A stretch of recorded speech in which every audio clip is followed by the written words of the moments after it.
Welcome back to AWANI with me, Nabila Khalida, taking over from my colleague Nina Rosman earlier. While in-person shopping is back in full swing, e-commerce continues to thrive. In fact, experts predict worldwide retail e-commerce sales will climb from about $6 trillion to just over $8 trillion by 2026. But with growth comes fierce competition.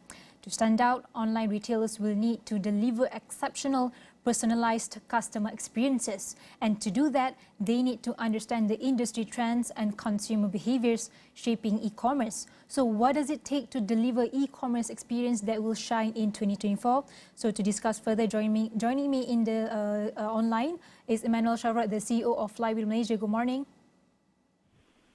Good morning. All right, Emmanuelle, before we deep dive into the discussion, what are the e-commerce trends to watch in 2024?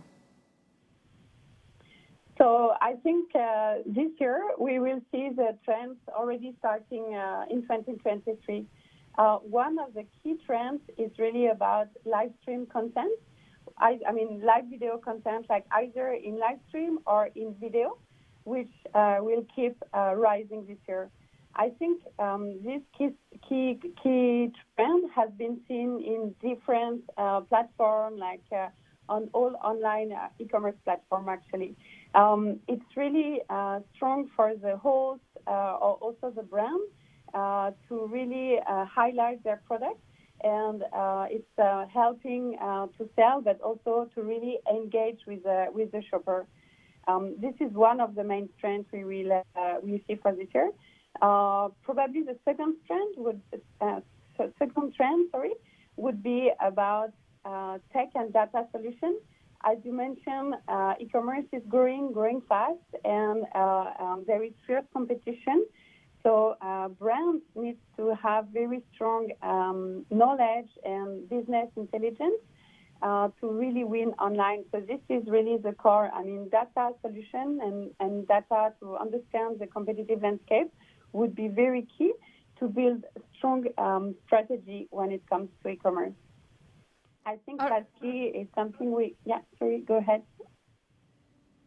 Okay, Emmanuelle, there's a lot to be unpacked here, especially when it comes to the entry of new channels and also the e-commerce players, and also the recent introduction of 10% low-value goods tax on items bought online and delivered abroad, and also the restructuring in leading marketplaces like Lazada layoffs and also spike in costs. So can you describe a little bit more on Malaysia's e-commerce landscape right now? So I think in Malaysia landscape, it's clearly evolving. And last year we see it was really a baseline year of setting up back the e-commerce with reasonable growth, I would say, after all the crazy time during COVID.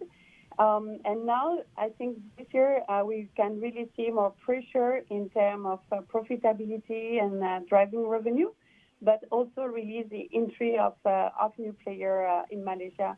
So I would say it's very dynamic, and it's really following also the shopper trends, which are really eager to buy online and have more confidence to do so.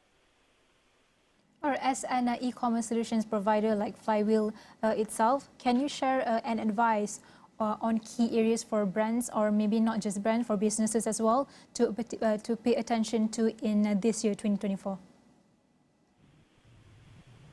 So I think to pay attention for is so really on the tech solution, on how we can really leverage AI solution, where it will be working together with the team by bringing value to the team. For instance, I really think like tech solutions are creating automatization that help everyone to be more efficient. And lastly, I mean, on this part, actually, it's what we do, for instance, in our company, when we develop system which can spend automatically the media budget from our brands.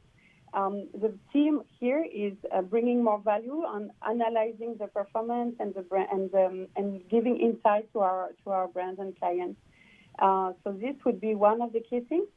And again, I think it's coming on new trends when it comes to live stream and really adapt to the new shopper behavior. All right. Maybe you can share as well on what are some of the key strategies to all the brands, also businesses, to mitigate all the challenges, especially in e-commerce platforms. So I would say as an advice is really bringing strong commercial and marketing strategy, understand your competitive landscape linked to the data. I think data is really key. And also provide like a strong assortment to really fulfill the customer needs. And again, to always think of the best customer experience it can be, like think customer first. In 2024, moving towards a new year, we can see a lot of business has transitioned from the like rebranding, and also when it comes to increasing the products or services in their own businesses or brands. So one of the example is Flywheel itself. It was called as Intrepid and now became Flywheel. So maybe you can share about on business transition in line with current corporate restructuring trends and highlight how restructuring benefits current and also potential partners. Yeah, sure. I think this is a transition that happened last October, where Intrepid and all the brands of Essential Digital Commerce merged together under one entity called Flywheel. This change is to have a stronger business impact and to really leverage the strengths of all our teams and to really put together all our business in a very simple way to be more efficient internally, but also ultimately for our customer and for our business partner. It's to provide a strong brand equity and understanding of our services. All right, speaking of digital commerce or e-commerce, we can't run away from talking about artificial intelligence or AI or the new economy right now. And in 2024, as shoppers increasingly lean on artificial intelligence to answer questions and also refine their searches, and they will expect merchants or brands and marketplaces to keep pace. So how will merchants, brands and also marketplaces keep up with the increasing reliance on AI, which is set to transform the user experience and enhance monetization opportunities? I think this is really AI is really part of our daily life now, and also clearly as a business. It's really helped us to leverage efficiency and create more value for the team members.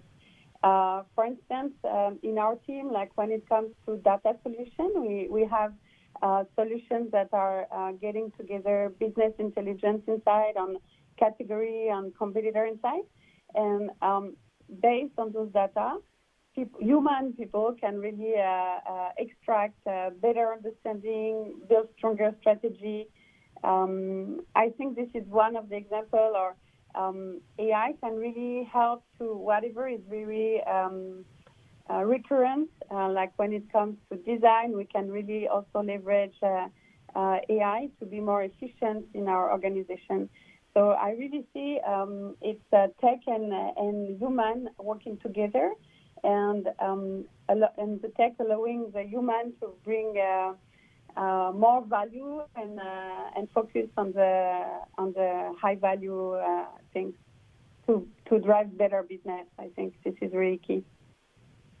Like I mentioned earlier about the in-person shopping is back in full swing, and the drive to thrift is actually increasing as well. So how will consumers shift to thrift will actually prompt more brands to re-examine their supply chains and affect e-commerce landscape as a whole? Sorry, can you repeat again? Sorry, the last part. No problem. The question went like the drive to transition towards thrifting is increasing. So how will consumers shift to thrift will prompt more brands to re-examine their supply chains and affect e-commerce landscape? So I think this is where e-commerce always adjusts, I would say, and to really ensure the demand when it comes to supply. I would say the strength of e-commerce is bringing more assortment to the shopper and more variety. based on what they are looking for, I would say. As a regional company, Emmanuelle, what are the key learnings you have observed from different markets based on your point of view? It's very interesting because what you can really see across countries is e-commerce is really evolving and really driving by the development of the ecosystem is really driven by key players to really bring solutions to the shopper. For instance, for our own company, I would say, we are present in all the different Southeast Asia countries. And let's say when it comes to TikTok or live stream in all platforms on Shopee, Lazada, we could see a strong push in some countries, and that we have been incorporating in Malaysia. So I think it's learning from other countries to get stronger strategy or stronger, more efficiency in Malaysia per se. It's for instance on our commercial team.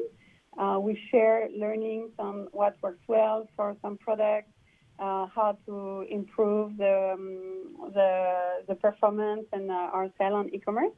And this is really the strength of our company, because you can really learn from Thailand, Philippines, Vietnam, and really apply and test and learn in Malaysia.